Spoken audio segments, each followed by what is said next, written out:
In today's video, I'm going to show you how to unlink CapCut from TikTok on PC in just a few quick steps. This is really useful if you want to switch accounts, fix a connected login issue, or simply disconnect CapCut from your TikTok profile for privacy and account management. The process is fast, and once you know where to look, it only takes a moment. If this video helps you out, make sure to hit the like button and subscribe for more easy software tutorials. Alright, let's jump right in. First, open CapCut on your PC and load any project you already have saved. It doesn't matter which project you choose, because we're only using it to get to the export and sharing screen.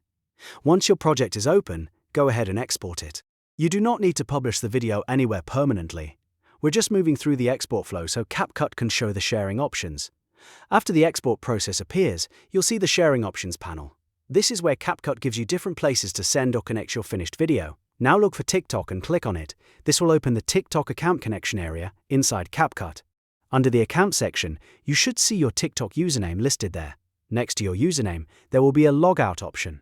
Click that logout option to unlink CapCut from TikTok on your PC. Once you do that, the account connection should be removed and CapCut will no longer be signed in to that TikTok profile. That's really all there is to it. So just to recap, open any project, export it, wait for the sharing options to appear. Click TikTok and then use the logout option next to your username under the account section. If this tutorial helped, please give it a like, subscribe to the channel, and turn on notifications so you don't miss the next simple tech guide. Thanks for watching, and I'll see you in the next one.